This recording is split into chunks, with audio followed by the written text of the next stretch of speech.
Well, he is finally here. We've talked about him so much. Nick Kurtz, the number 4 overall pick of last year's draft by the Athletics, has not officially been called up yet. That will be tomorrow, but obviously he is here.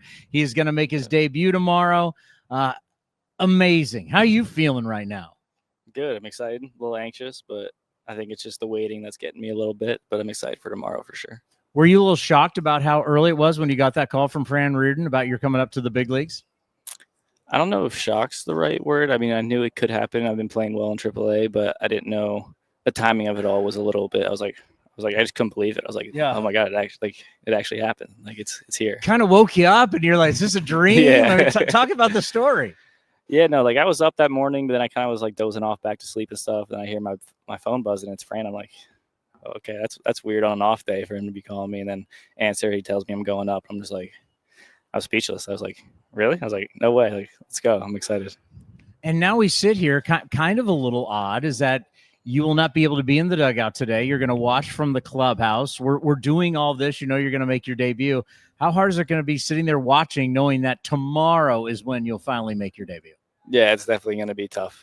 Knowing I'm here and I'm ready to play, but I'm just sitting in the clubhouse watching. But whatever 24 hours to get acclimated, whatever the thing is right, I trust them with it. I'm just excited to be here, excited for the opportunity. Well, it gives time for the parents, the girlfriend's parents, all the family to get out.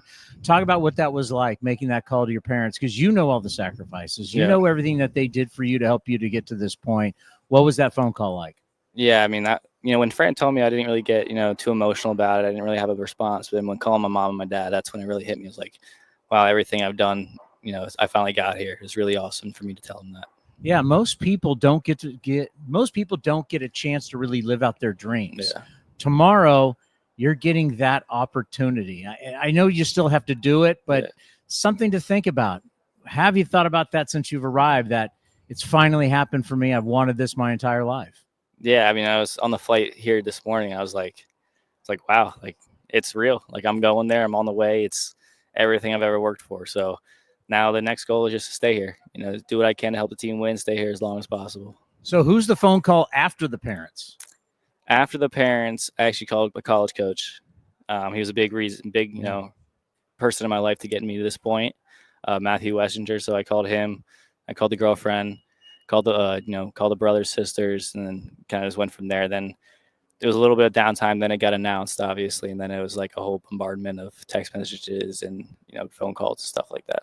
Well, everybody who watches A's Cast, we just had you on, right? He was in Las Vegas. We had you on, and we were talking about how's everything going. We were going to check in with you. I didn't know a few days later we'd be doing this again. And you remember I asked you, how much outfield have you played? And you're like, I haven't really played since high school. Have they talked to you yet about how this is going to go? Because there's going to be guys who are going to have to play positions they're not, at least recently, haven't been used to playing. Yeah, no, I haven't had I'm not really sure. They haven't spoken that to me. I guess I'll find out tomorrow what, it's kind of going to look like. But I'm here to play wherever they tell me to play, and I'll do it to the best of my ability. That's only left field, right? I mean, how hard can it be? Yeah. We'll see. Well, I mean, to have you up here is absolutely huge. And, we talked about it in spring training, what it would mean to you. And you had a great answer. But now, truly, what does it mean to you now that you're here with the A's, knowing that you're with this core group? When you start looking at Jacob Wilson, you start looking at Lawrence Butler, you started becoming a part of that core group in spring training, and you joined them. And you guys all looked around each other. What does that mean that you're now in that clubhouse with these guys, and you're the future of this organization? It's a great feeling. I mean, being able to kind of, be part of something that's bigger than yourself, building something kind of from the ground up, being a young core and a team that's starting to become very, very good and very dangerous. So I'm just super blessed and grateful to be able to be here and just, do what I can to help these other guys in the clubhouse win some ball games. No, it wasn't that long ago. You were still in classes at Wake Forest, and you had a great answer with the media because, yes, this is a game that's about data. We're constantly looking at every single at-bat. You mentioned you're all about barrels and walks, and that's what was preached at Wake Forest. But you said the number one thing, just like at Wake Forest, is to win, and that's what you care about. Yeah, that's everything, one of my favorite quotes is actually from a dumb TV show called Shoresy, but it's not how much you love to win, it's how much you hate to lose. And I feel like, the core group that was at Wake Forest, we kind of emulated that. The team that went to Omaha, we emulated that. Kind of something that I live by now is I want to win. I want to beat you every single day.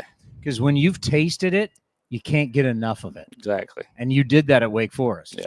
So talk about, the approach once again, when we talk about when you go to the plate to do damage, but it's on stuff that's in the strike zone. It's that barrel rate and walks. It's so key for you. And it's one of the reasons why you've gotten here so fast.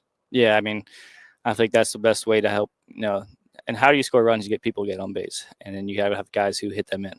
So walks and barrels kind of does that. You got pitches that you can do damage on, things that you can go hit in the gap, go for extra bases. And then you got pitches that you got to make some tough takes. You got to see some longer at bats, depending on the pitcher, get them out of the game.